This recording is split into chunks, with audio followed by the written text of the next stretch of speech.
এখন আপনাদের মাঝে সংক্ষিপ্ত বক্তব্য নিয়ে আসছেন ঢাকা বিশ্ববিদ্যালয়ের মেধাবী শিক্ষার্থী সাবেক ছাত্র নেতা অমরেন্দ্র দাস অপুর হবে। এখন আপনাদের মাঝে সংক্ষিপ্ত বক্তব্য নিয়ে আসছেন।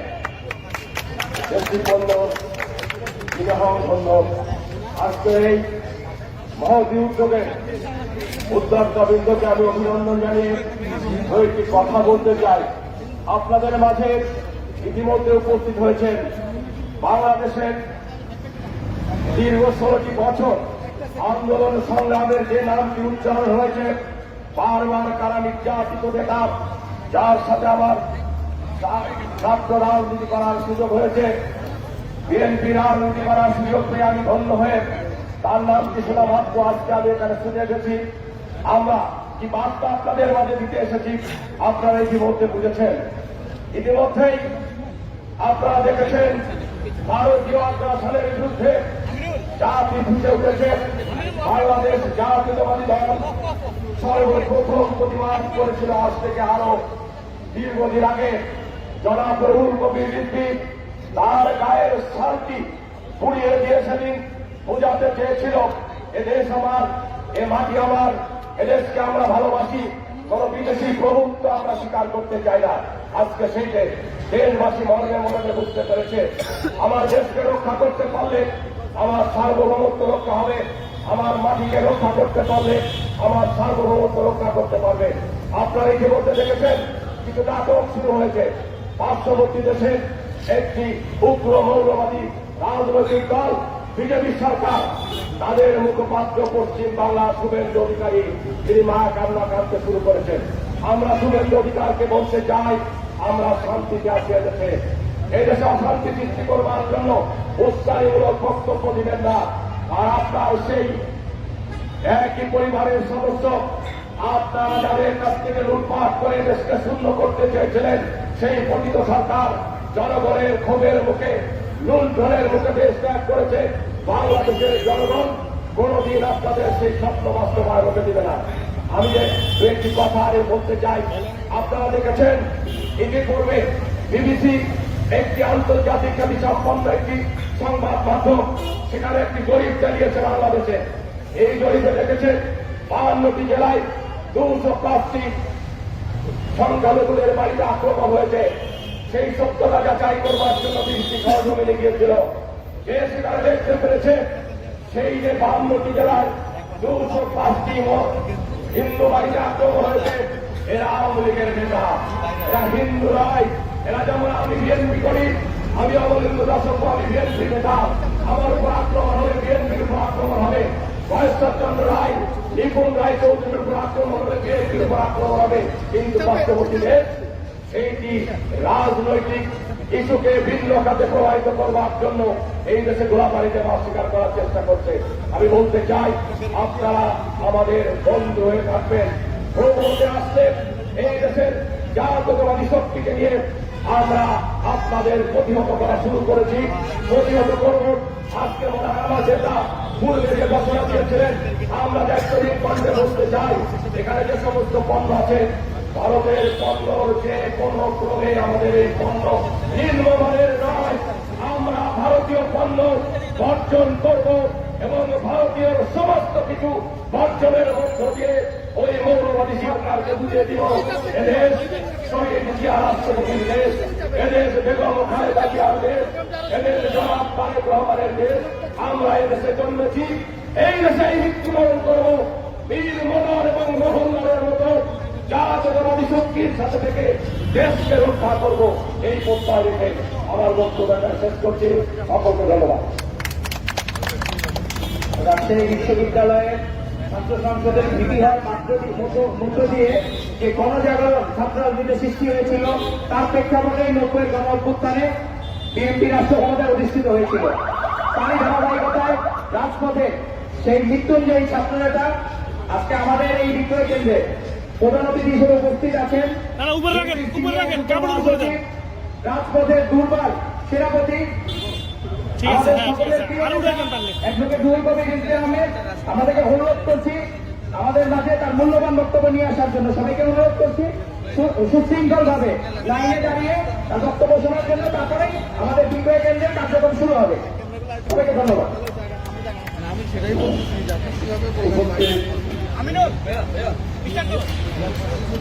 এলাকাবাসী, বিএনপি এর অঙ্গ সংগঠনের নেতৃবৃন্দ এবং গণমাধ্যমের দায়িত্বরত সাংবাদিক ভাইরা, প্রিন্ট এবং ইলেকট্রনিক মিডিয়া বন্ধুরা, আজকে এখানে এই সংক্ষিপ্ত পথসভা এবং বাংলাদেশি পণ্য বিক্রয়ের এই ছোট্ট একটি কাউন্টারে এই জিনিসপত্রগুলি বিক্রি করার পূর্বে দুটাকে কথা আমাদের দেশে করেছেন। আবেদুল দাস অপু এখানে কথা বলেছেন, আমাদের আরো অঙ্গ সংগঠনের নেতৃবৃন্দ রয়েছেন, ডাক্তার জাহিদ, ডাক্তার আওয়াল এবং আরো অনেক ছাত্র নেতৃবৃন্দ কথা বলেছেন। আপনারা জানেন আমাদের উদ্দেশ্য যে আমরা একটি স্বয়ং সম্পূর্ণ জাতি। এই দেশটি, এই জাতি স্বাধীনতা অর্জন করেছে 30 লক্ষ মানুষের আত্মদানের মধ্যে, 2 লক্ষ নারী নির্যাতন। এত বড় আত্মদানের মধ্যে দিয়ে একটি জাতি 18 কোটি 19 কোটি মানুষের এই দেশ, এই দেশকে আপনারা চোখ রাঙিয়ে, ভয় দেখিয়ে, মিথ্যা অপপ্রচার অপতথ্য দিয়ে দাবিয়ে রাখতে পারবেন? কখনই পারবেন। হঠাৎ করে আপনাদের কি হল? পার্শ্ববর্তী দেশের নেতৃবৃন্দ যে আপনারা উঠে পড়ে লেগেছেন বাংলাদেশের বিরুদ্ধে অপপ্রচার করতে, অপতথ্য। আমরা আগেও বলেছি 5ই আগস্টের আগে যে সরকার ছিল একটি ঘৃণিত সরকার। তারা ক্ষমতায় থাকার জন্য নিজ দেশের সন্তানদেরকে হত্যা করতে সিদ্ধান্ত করছে। এরা নিজ দেশে গণতন্ত্রকামী মানুষকে চিরদিনের জন্য নিরুদ্দেশ করে দিতে দ্বিধা করত না। এরা ক্রস ঘাট দিয়ে নদীর ধারে, খালের ধারে মানুষ হত্যা করত নিজ দেশে। সেই সরকার, হাসিনা সরকার আপনাদের এত প্রিয় ছিল কেন? কারণ আপনাদের সাহসে, আপনাদের উস্কানিতে শেখ হাসিনা যা ইচ্ছা তাই করে দাঁড়াতেন বাংলাদেশে। ভোটের দরকার হতো না। শেখ হাসিনার অধীনে যে ভোটগুলো হয়েছে, সেই ভোটগুলো হয়েছে ভোটারবিহীন। যে ভোটের এক একটা নাম আছে, ভোটার শূন্য ভোট, নৈশকালীন ভোট, মিড নাইট ভোট। এই কথাগুলো শেখ হাসিনার সময় যে নির্বাচন হয়েছে, সেই নির্বাচনের সময় মানুষ এই আখ্যাগুলো দিয়েছে শেখ হাসিনার। তাহলে সেই শেখ হাসিনা তার ভোটার শূন্য ভোট, তার কথিত নির্বাচন কমিশন, এদের প্রতি আপনাদের এত মহব্বত কেন? বাংলাদেশের জনগণ থেকে যে সরকার ধিকৃত, সেই সরকারকে আপনারা সমর্থন দেন এবং যেদিন শেখ হাসিনার পতন হয়েছে সেই দিন থেকে ক্রমাগতভাবে রিপাবলিক বাংলা, ক্যালকাটা নিউজ, একের পর এক এই সমস্ত সামাজিক গণমাধ্যম একবারে ডাহা মিথ্যা কথা তিনি বলে বেড়ান। আমরা ভারতের কোন আভ্যন্তরীণ বিষয়ে কোনো কথা বলি, ওখানে কংগ্রেস, বিজেপি কে ক্ষমতায় আসছেন যাচ্ছেন, এটা তো ভারতের জনগণের ব্যাপার। ভারতের জনগণের যদি অধিকার থাকে তাদের কেন্দ্রে এবং প্রদেশে তারা ক্ষমতায় যাবে, সেই অধিকার যদি তারা থাকে। আর বাংলাদেশের মানুষের, বাংলাদেশের নাগরিকের ওই অধিকার থাকবে না। অধিকার থাকবে ভারতের এই অপপ্রচারকারীদের। আমাদের বক্তব্য হচ্ছে সেটা। আপনারা মনে করছেন আপনারা পেঁয়াজ বন্ধ করে দিলে মানুষ, বাংলাদেশের মানুষ আর তরকারিতে পেঁয়াজ ব্যবহার করতে পারবে না। আপনারা রসুন, আদা বন্ধ করে দিলে, সোয়াবিন তেল বন্ধ করে দিলে আমরা এগুলো আমাদের রান্নায় ব্যবহার করতে পারবো না। এটা তো আপনারা দুঃস্বপ্ন দেখছেন যে এদেরকে আমরা পানিতে, ভাতে, তরকারিতে ওদের বঞ্চিত করব। আপনারা পশু রপ্তানি অর্থাৎ গরু, বিশেষ করে গরু রপ্তানি আজকে 5-6 বছর ধরে বন্ধ করে দিয়েছে। মানুষ, বাংলাদেশের মানুষ বাড়িতে বাড়িতে, গ্রামে গ্রামে তারা গরুর খামার, ছাগলের খামার গড়ে তুলে এক কোরবানি ঈদে 1,20,00,000 গবাদি পশু জবাই হয়। সেইটার ব্যবস্থা করেছে এবং প্রতি বছর সাধারণ মানুষের মাংসের যে প্রয়োজন হয় সেটাও দেশের মানুষ ব্যবস্থা করে।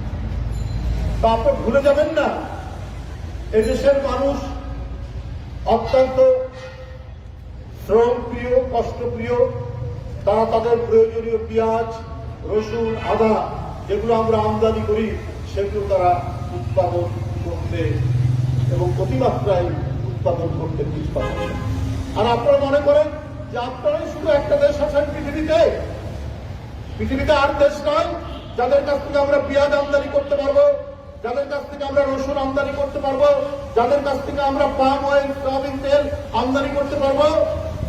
সেই সব দেশ নেই, সেই সব দেশ তো আছে। আপনারা মনে করছেন ওকে বন্ধ করে দিলে বাংলাদেশের মানুষের অবস্থা কাহিল হবে। অবস্থা কাহিল হচ্ছে আপনাদের। আপনাদের নিউ মার্কেটের কোনো দোকান চলে না, আপনাদের কলকাতার কি বলে হোটেলগুলো বন্ধ হয়ে গেছে, আপনাদের মার্কেটগুলো বন্ধ হওয়ার পর বাংলাদেশের মানুষই তারা কলকাতায় গিয়ে, ভারতে গিয়ে ডলার খরচ করে তারা সেখানে কেনাকাটা করছে, চিকিৎসা করছে। হাসপাতাল আর চলবে না। বাংলাদেশের মানুষ ডলার খরচ করে সেখানে চিকিৎসা করা হচ্ছে। আর হয়তো আপনারা বন্ধ করে দিয়ে মনে করেছেন বাংলাদেশের মানুষগুলো এটা অস্থির হয়েছে। বাংলাদেশের মানুষ আনন্দিত। আপনাদের চাইতে বাংলাদেশ যে একটি দেশ, এই দেশের আয়তন এবং লোক সংখ্যা অনুযায়ী আমাদের অনেক মেডিকেল কলেজ আছে, আমাদের অনেক হাসপাতাল আছে। আপনারা কিসের অহংকার করেন? মানুষ যেতেও চিকিৎসা করালাম, আবার একটু ঘুরে ঘুরেও দেখলাম। প্রয়োজন হলে থাইল্যান্ড যাবে, মালয়েশিয়া যাবে, ইন্দোনেশিয়া যাবে, অন্য দেশে যাবে। আপনাদের মতো হিংসাগ্রহী আপনারা যারা আমাদের প্রতি ঘৃণা পোষণ করেন, সেই দেশে মানুষ যেতে চায় না। কারণ এরা রক্তমূল্য দিয়ে স্বাধীনতা কেনা এই জাতি। এই জাতিকে আপনি মানে বঞ্চিত করে, এই জাতিকে আপনি ভয় দেখিয়ে আপনাদের নতজানু করবেন, সেই জাতি বাংলাদেশ নয়। বন্ধুরা আমার, রিপাবলিক বাংলা বলেছে যে চট্টগ্রাম যে ভারতের অংশ হিসাবে দাবি করা, আরো কত মিথ্যা অপপ্রচার দিয়েছে। আমরা বলেছি একটি স্বাধীন সার্বভৌম দেশে আপনারা দাবি করলে, আমিও এর আগে বলেছি, আমরাও আমাদের নবাবের এলাকা ওই বাংলা, উড়িষ্যা এবং বিহার আমরা দাবি করব। এটা তো আমাদের ন্যায্য পাওনা। কিন্তু এই কথা আমরা বলতে চাই না। অনেক সংগ্রাম, আন্দোলন, বিরোধী সংগ্রাম এই উপমহাদেশের লোক একসাথে আমরা করছি। কিন্তু আপনারা সাম্প্রদায়িকতার ধোয়া তুলে ভারতকে যেমন বিভাজন করছেন, ভারতের স্বাধীনতার পর থেকে গণতন্ত্রের যে একটি ঐতিহ্য ছিল সেটাকে যেমন ভুলুণ্ঠিত করছেন, আর সেই সাম্প্রদায়িকতার ধোয়া তুলে কট্টর হিন্দুবাদীদের উস্কে দিয়ে আপনারা চাচ্ছেন উপমহাদেশে আপনাদের আধিপত্য কায়েম। আপনাদের এই বিদ্বেষপূর্ণ মনোভাব, আপনাদের এই হিংসাত্মক মনোভাব, আপনাদের এই ধরনের অপরকে ঘৃণা করার মনোভাবের কারণে আজকে নেপাল আপনাদের সাথে, আজকে ভুটান আপনাদের সাথে আছে, আজকে শ্রীলঙ্কা আপনাদের সাথে নেই, আজকে মালদ্বীপ আপনাদের সাথে নেই, পাকিস্তান তো নেই, বাংলাদেশ আপনাদের সাথে নেই। শুধুমাত্র আপনাদের অহংকার এবং একের পর এক শোষণের যে আগ্রাসনের যে মনোভাব, এই কারণে। তাই বন্ধুরা আমার, আমি আপনাদের যারা এখানে উপস্থিত হয়েছেন, আজকে আমরা বাংলাদেশি পণ্য আমরা কিনে হতধন্য এই স্লোগান দিই। আমরা নিজেদের উৎপাদিত, এই যেখানে অনেক শ্রমিক দাঁড়িয়ে আছে, তারা যে শ্রম দিয়ে উৎপাদন করে, আমাদের ব্যবসায়ী, আমাদের যে সমস্ত কাপড়ের দোকান, আমাদের যে সমস্ত সমস্ত পণ্যের দোকান, টুথব্রাশ, সাবান, তারপরে নারিকেল তেল, সরিষার তেল, আমাদের দেশের ব্যবসায়ীরা, আমাদের দেশের বিল মালিকরা যেটা উৎপাদন করে আমরা সেটাই ব্যবহার করি, সেটাই বিক্রি করব। আমরা কারো দিকে ফিরে তাকাবো না, কারো দিকে আমরা চাইবো না। হ্যাঁ, এই গ্লোবালাইজ পৃথিবীতে একে অন্যের সাথে লেনদেন হয়, বাণিজ্য হয়, কিন্তু যারা ঘৃণা করে আমাদেরকে, যারা আমাদের দেশের প্রতি আগ্রাসন চালাতে উস্কানি দেয়, তাদের সাথে আমরা কোনো ব্যবসা বাণিজ্য করতে চাই না। সুতরাং আপনাদের সকলকে ধন্যবাদ জানাচ্ছি। এখন আমাদের এই মুহূর্তের এই ছোট্ট আমাদের দেশীয় পণ্য কেনাকাটার ব্যবস্থা করা করছে আমাদের যারা উদ্যোক্তা আছেন তারা সুশৃঙ্খল ভাবে একজন একজন করে আসার জন্য অনুরোধ করছি, সুশৃঙ্খল ভাবে। আপনি সরে যাবেন। হুইলচেয়ারে করে এসেও দেশীয় পণ্য কেনার জন্য এসেছেন। আচ্ছা সব কিশোর দেখেন। আমাদের মাঝে উপস্থিত হয়েছেন জনপ্রিয় চিত্রনায়ক, কেন্দ্রীয় বিএনপি সাংস্কৃতিক বিষয়ক সম্পাদক উজ্জ্বল ভাই আমাদের মাঝে উপস্থিত হয়েছে। উজ্জ্বল ভাইকে একটু শুভেচ্ছা বক্তব্য সংক্ষিপ্ত করে দেবেন।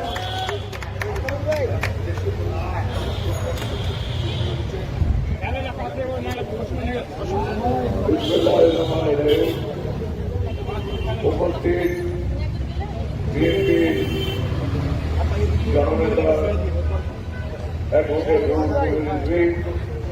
সেই সাথে যারা বিএনপির অন্যান্য স্থানীয় নেতৃবৃন্দ এবং জনগণ, আসসালামু আলাইকুম। আমরা যে কারণে এখানে উপস্থিত হয়েছি, আমাদের নেতা যেটা আপনাদেরকে বলেছেন, আমরা আমাদের নিজস্ব উৎপাদিত যে সমস্ত পণ্য আছে আমরা বাংলাদেশে সেই পণ্য ব্যবহার করব এবং সেই পণ্য দিয়ে আমরা এগিয়ে যাব। আমরা স্বনির্ভর হতে চাই, আমরা অর্থনৈতিকভাবে স্বনির্ভর হতে চাই, আমরা রাজনৈতিকভাবে স্বনির্ভর হতে চাই। আমরা বুঝেছি যে কোনো দেশ আমাদের আশেপাশে থাকুক না কেন, আমরা সম্মানের সঙ্গে সহযোগিতা করতে চাই। গঙ্গুলা নিয়ে নিতে পারেন না। সবাইকে অভিনন্দন জানাচ্ছি। মাইক্রোফোনগুলো নিয়ে আসেন। উপস্থিত হয়েছেন আপনাদের সকলকে তরফ থেকে এবং আমাদের অভিনন্দন এবং ধন্যবাদ সবাইকে।